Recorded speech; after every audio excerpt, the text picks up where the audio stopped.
Hey folks, I'm Stephanie, 23, female. Today I've got a story that still sends shivers down my spine when I think about it. You know, the kind that makes you reevaluate your entire life? Yeah, that's what we're getting into here. For parts of my life that I can remember, I would always say that I had a pretty normal family life. Things were great apart from the divorce between my parents. We were well fed, we were taken care of, and honestly, I couldn't complain too much. But looking back at it now and knowing what I know now, I should have seen the warning signs sooner. Although things were good, I could say it was a bit hectic living two different lives in two different countries because of the divorce. My brother, Emil, 27, male, bounced between Germany and the good old US of A, and Dad lived in the States and Mom held it down in Germany. The turning point came when Mom got seriously sick. Life as we knew it was about to change forever. We had to pack our bags and head to the States full time. I was 14 at the time, Emil 18, and let's just say emotions were running high. Adapting to life in the US was a mixed bag for both of us. Me, I handled it okay, but Emil, not so much. He harbored this deep-seated hatred for Dad. Blamed him for the family falling apart, for Mom's illness, the whole shebang. Emil had this knack for weaving this narrative that painted Dad as the villain in our story.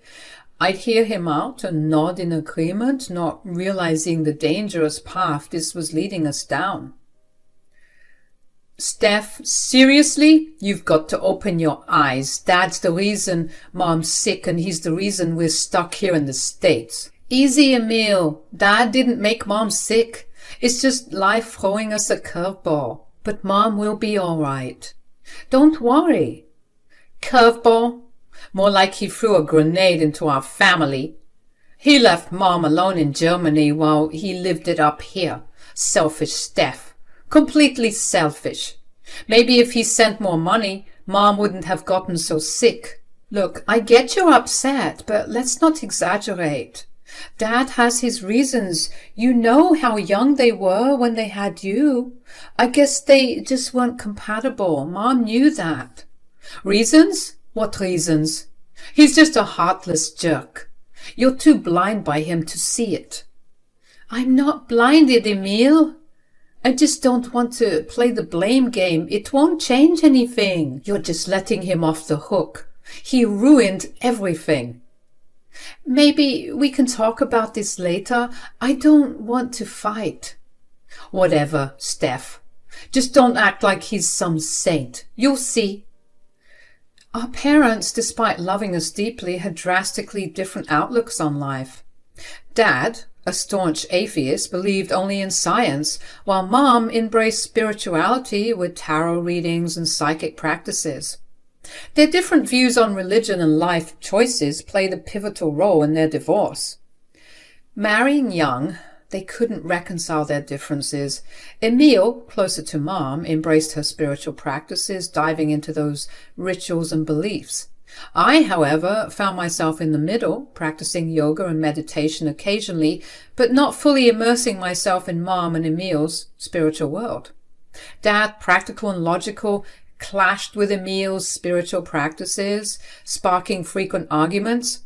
Emil, resentful of Dad for what he believed was the crushing of Mom's spirit, struggled to find common ground. Caught in the crossfire, I, just a kid, fought with the complexities of my family drama, torn between the two people I loved most. I hoped for a way to bring peace to our home. Little did I know these disagreements were mere precursors to a more significant storm looming on the horizon for our family. Emil's rebellion against Dad escalated, and like most 18-year-olds, he was pushing boundaries. But I'm not gonna lie, Emil was going off the rails. His late-night escapades, fueled by cheap booze and weed, only intensified the fights between him and Dad. It was a really tough time, and just shy of a year into our stay with Dad, Emil dropped a bombshell. He'd gotten some random girl pregnant. Dad had reached his breaking point. Furious, He kicked Emil out, insisting that if he wanted to act like an adult, he'd do it. He kicked him out without a second thought. I remember that night like it was yesterday. It was really hard on me because I wanted our family to stay together, not fall further apart. A year slipped by and Heidi, Emil's daughter, came into the world. Despite the crazy circumstances surrounding her birth, I made it a point to visit Emil, his girlfriend, and sweet Heidi as often as I could. I couldn't resist. She was the cutest baby I'd ever seen. And what's more, she was part of our family. And family meant a lot to me. Tragedy struck around the same time Heidi was born, though. Our mom, the spiritual force who had shaped Emil's beliefs and mine, passed away. The news hit us hard, and we swiftly flew to Germany to attend her funeral and bid her a final farewell. Emil was particularly crushed, as you can imagine. The burden of shame over not sharing the news about his daughter with our mom weighed heavily on him. He barely spoke to her in the past year because he was ashamed and embarrassed at his actions, and the regret was eating at him. Her passing fueled Emil's descent into a dangerous spiral of drugs and alcohol. Both Dad and I were extremely worried about this behavior, especially considering he was a father. The already strained relationship between Emil and Dad worsened, as you can imagine. Emil still held our father responsible for everything that had gone wrong in our mom's life. He even went as far as to blame him for her death. Their fights escalated, and there was even a point when Emil banned our dad from seeing Heidi. It was all so sad and crazy. As I turned 18, I decided it was time to leave Dad's house and venture out on my own. I aimed to carve a path for myself, pursuing a good degree and working part-time to support my endeavors. Life seemed to be on a positive trajectory for me. However, tragedy struck yet again when I turned 18. The news came like a punch to the gut. My dad had gotten into a car accident and was instantly killed. The news hit us like a sledgehammer. We were not doing okay. The death of our dad cast a shadow over both Emil and me. I was taken aback by how deeply Emil was affected by the loss, considering his strained relationship with our father. After the funeral, I approached Emil, sensing that there was more to his grief than met the eye. I asked if he wanted to talk about it, and that's when Emil broke down. Emil sat on the worn-out couch, his shoulders slumped and his eyes red from tears. I joined him, gently placing a hand on his back. "Hey, Em, you want to talk about it?" "I don't even know where to start, Steph. I'm just so angry, and I can't figure out why." "It's okay, Emil. You don't have to have all the answers right now. Just tell me what you're feeling." "I'm mad at Dad, Steph. I'm mad at him for everything. I don't even know why I'm crying. We had such a messed up relationship, and now he's gone." "It's okay to feel angry, Em. Grief is a complex thing. You're allowed to be upset, even if your relationship with Dad was difficult. The loss brings out all sorts of emotions." "I don't get it. We fought so much, and I thought I hated him, but now he's gone, and it feels like this huge weight on my chest." "Sometimes emotions are messy, Em. You're grieving, and it's okay to feel conflicted. It doesn't mean you loved him any less. I wish I could have figured things out with him before he died. I wish I could have told Mom about Heidi, about everything. It's tough, Em. But remember, you're not alone. We're family, and we'll get through this together. And Dad, well, he's at peace now. I just didn't expect it to hurt this much. Grief doesn't follow a script, Em. Take the time you need, and whenever you're ready, we can figure out what comes next together." "Thanks, Steph. I love you. Thanks for everything. For putting up with my crap. For being so strong, even though I'm supposed to be the one protecting you." "Always, Em. We've got each other's backs." With both our parents gone, we found ourselves orphaned, trying to move past the years of turmoil that had haunted our lives. I continued to visit Emil and Heidi regularly, as they were the only family I had left. The journey was incredibly difficult for all of us, but we were determined to support each other and move forward. It had been 5 years since we lost our dad, and life had been going okay for the most part. I was grateful to have already been able to support myself. It sucked not having mom or dad around, but that's just the way life goes, you know.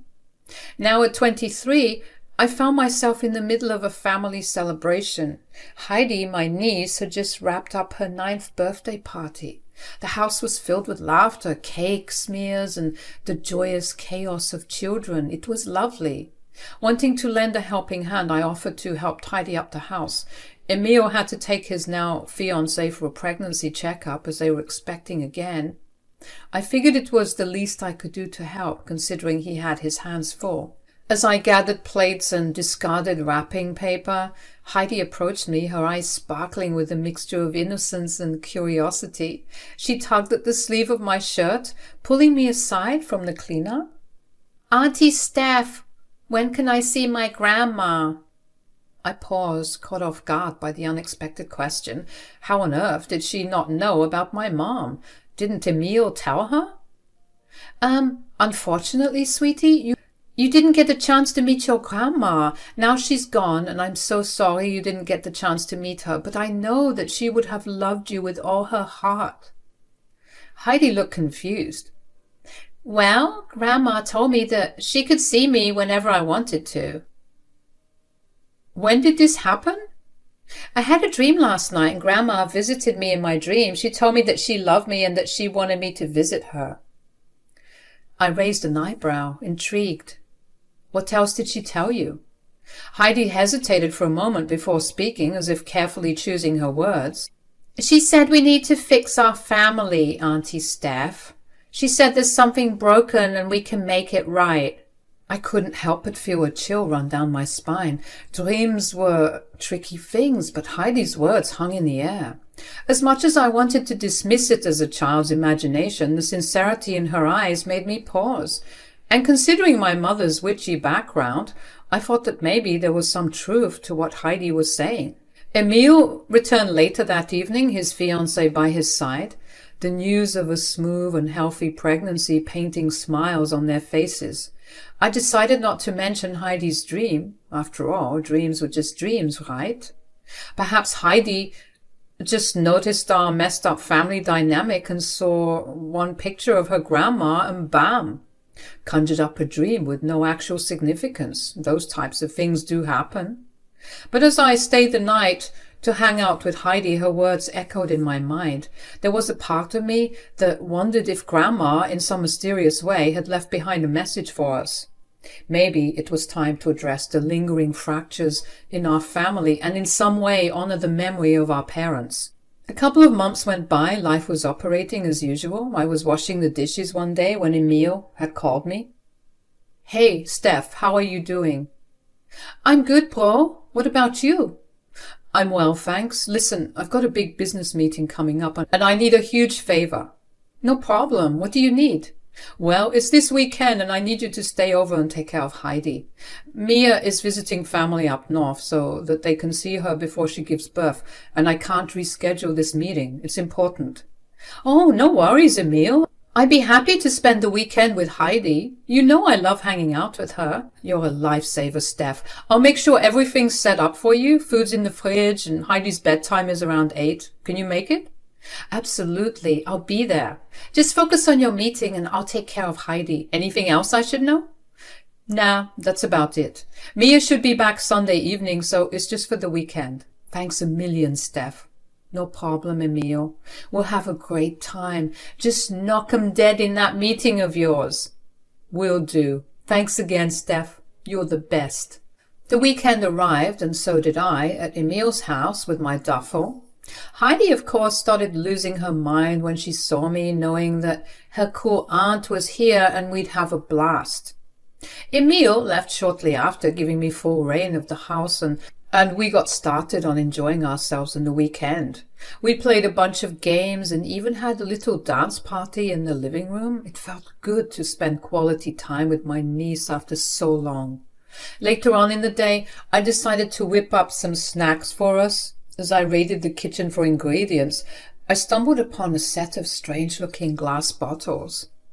They were filled with liquids of different colors, each labeled with strange words that seemed like something out of a fantasy novel.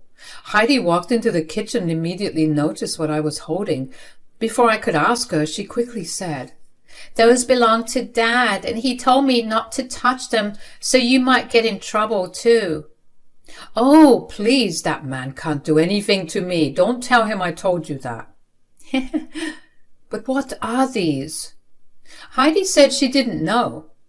I found it odd, like stumbling upon a makeshift potion lab in the middle of suburbia. And that's when I remembered Emil's fascination with spirituality and mysticism. I hadn't heard him talk about it in ages, probably because he was knee-deep in his himbo finance bro phase. I figured he'd moved on from that spiritual chapter, so it was a tad bit surprising to see he was still invested. I dismissed it, focusing on the fun we were having. However, throughout the day, Heidi was acting weird, weirder than her usual goofy and silly self.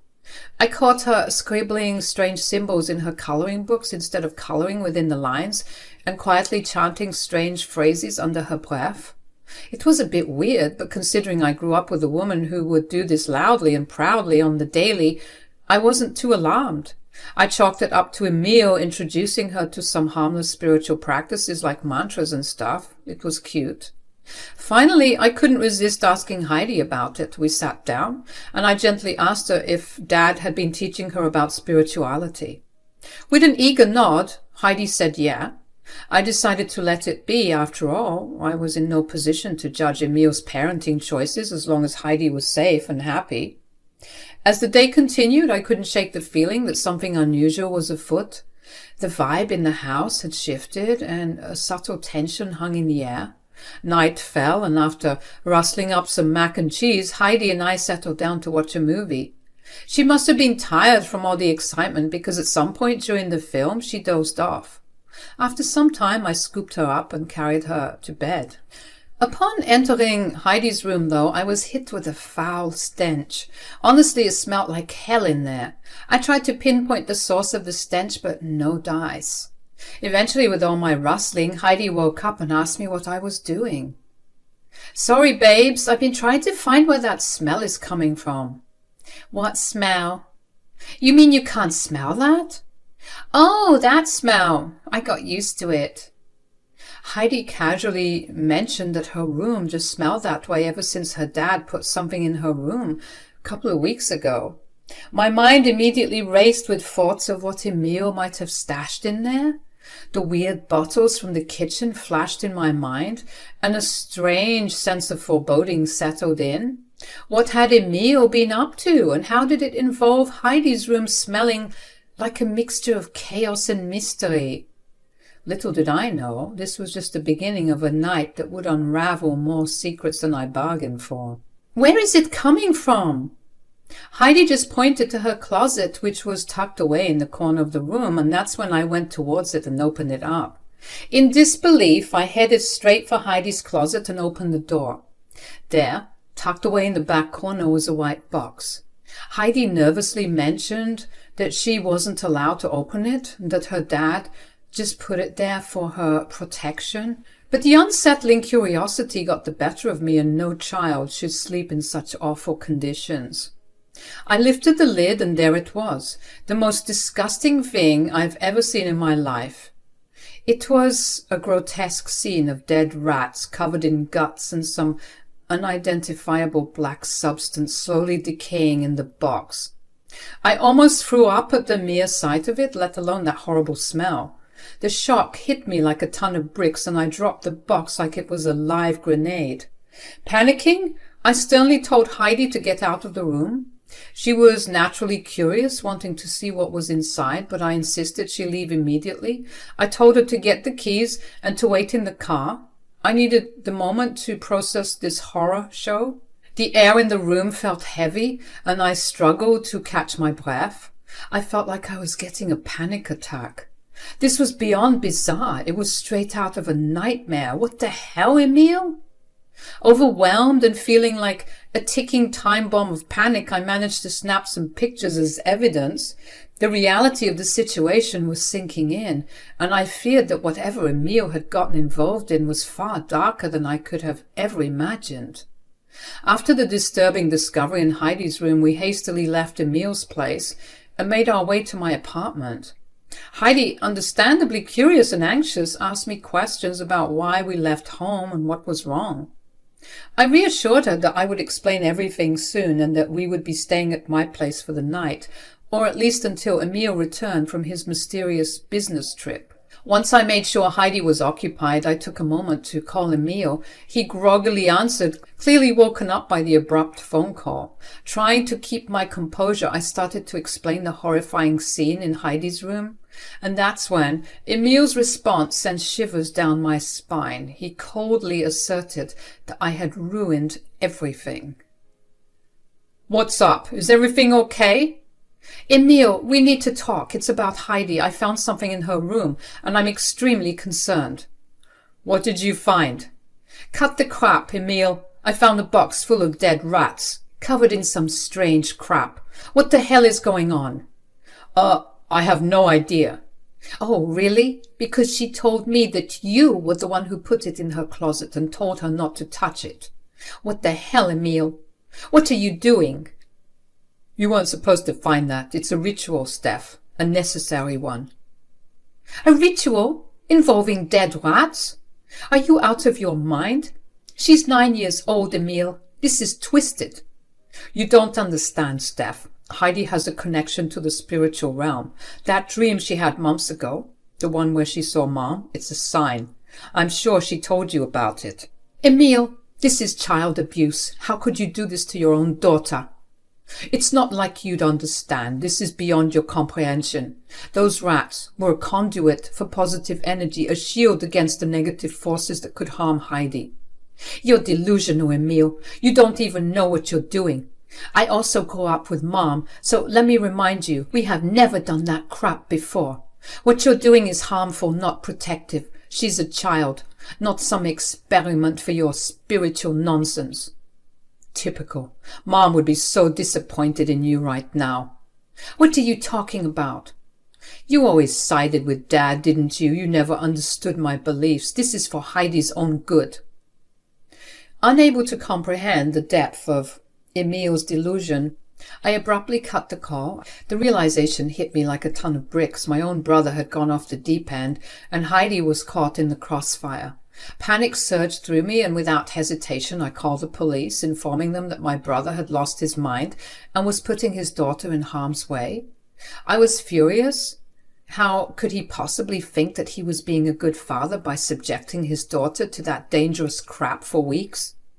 After telling the police everything, I hung up and called Emile back, telling him that I talked to the cops. He wasn't happy, of course, calling me a traitor and asking how I could do that to him. "I'm doing what's necessary to protect Heidi from whatever harm you think you're shielding her from. She's staying with me until this mess is sorted out." "Stephanie, please, you have to understand. I'm doing this for Heidi's sake." "I can't let you continue down this path, Emile. It's not healthy for Heidi, and it's certainly not healthy for you." A couple of days passed since the disturbing incident involving Emile's ritual, and the consequences were catching up with him. Emile had to cut short his work trip, returning home to face the fallout of his actions. The small community had caught wind of the disturbing events, and Emile found himself facing not just embarrassment, but serious legal consequences. I was obviously furious and disappointed with my brother, so I kept my distance from Emile. I couldn't believe what he had done, and I was only scared of what else he could have been doing.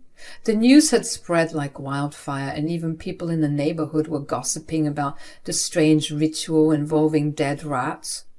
Emile, facing charges of child endangerment, was not only dealing with the legal repercussions, but also with Mia, his fiancée, who was furious and felt betrayed. Mia said she didn't know anything about this and she was going to leave Emil, taking their kids with her. He kept trying to contact me, but I, however, wasn't ready to listen. I firmly believed that Emil needed professional help and that his actions were indicative of a deeper issue. In my eyes, he wasn't fit to be around Heidi, Mia, or the unborn baby until he sought the necessary mental health support.